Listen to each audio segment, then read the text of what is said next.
اگر آپ اچھا رزق کما رہے ہیں تو یقین جانیں اس میں آپ کی ذہانت یا صلاحیتوں کا کوئی کمال نہیں، کیونکہ بڑے بڑے عقل کے پہاڑ بھی خاک چھان رہے ہوتے ہیں۔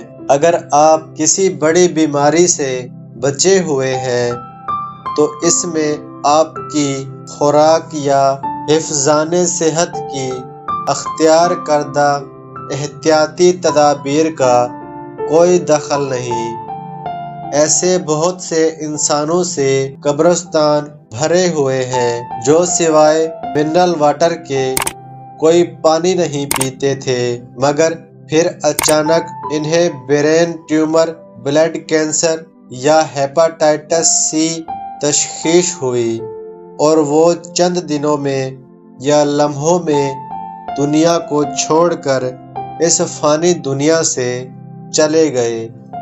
اگر آپ کی بیوی بچے سرکش نہیں بلکہ آپ کے تابع دار ہیں، فرما بردار ہیں، خاندان میں بیٹے بیٹیاں باحیا و باکردار سمجھے جاتے ہیں تو اس کا سب کریڈٹ بھی آپ کی تربیت کو نہیں جاتا، کیونکہ بیٹا تو نبی کا بھی بگڑ سکتا ہے اور بیوی تو پیغمبر کی بھی نافرمان ہو سکتی ہے۔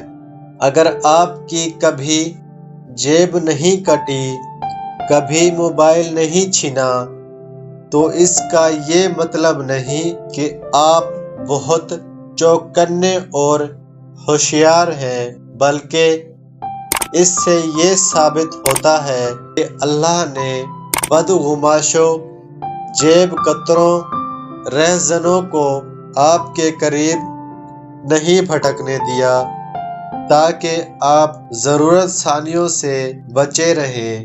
یہ غالباً ہر انسان کی فطرت ہے کہ جب وہ خود دوسروں سے اچھا کما رہا ہو تو یہ سوچنا شروع کر دیتا ہے کہ وہ ضرور دوسروں سے زیادہ محنتی، چالاک اور مضبوط ہے اور اپنے کام میں زیادہ ماہر ہے۔ پھر وہ ان لوگوں کو حقیر سمجھنا شروع کر دیتا ہے جن کو کم رزق مل رہا ہوتا ہے، ان پر تنقید کرتا ہے، ان کا مذاق اڑاتا ہے، مگر جب یکخت وقت کا پہیہ الٹا گھومتا ہے تو اس کو پتہ چل جاتا ہے کہ حقیقت اس کے برعکس تھی جو وہ سمجھ بیٹھا تھا۔ اگر کوئی چاہتا ہے کہ اسے رزق کے معاملے میں آزمایا نہ جائے تو 3 کام ضرور کر لے۔ پہلا کام، جو کچھ مل رہا ہے اسے محض مالک کی عطا سمجھے، نہ کہ اپنی قابلیت کا نتیجہ۔ ساتھ ہی مالک کا شکر بھی ادا ضرور کرے۔ اور دوسرا کام یہ ہے، جن کو کم رزق مل رہا ہے انہیں حقیر نہ جانے اور نہ ان لوگوں سے حسد کرے جن کو وافر مقدار میں رزق میسر ہے۔ یہ سب رازق کی اپنی تقسیم ہے، اس کے بھید صرف وہی جانتا ہے۔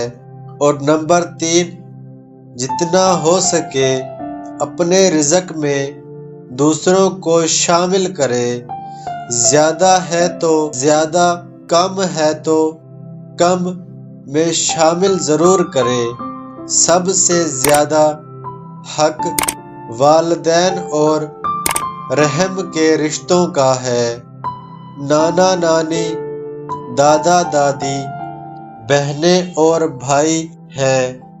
اس کے بعد خون کے دوسرے رشتے ہیں جیسے خالہ، پھوپھی یا چچا، ماموں، چچی وغیرہ۔ پھر دوسرے قریبی رشتے دار مساکین اور لاچار لوگ یقین رکھیں کہ جب بہت سے دعا کے ہاتھ اس کے حق میں اٹھیں گے تو برکت موسلا دھار بارش کی مانند برسے گی، جس کی ٹھنڈی پھوار اس کی زندگی کو گل و گلزار بنا دے گی۔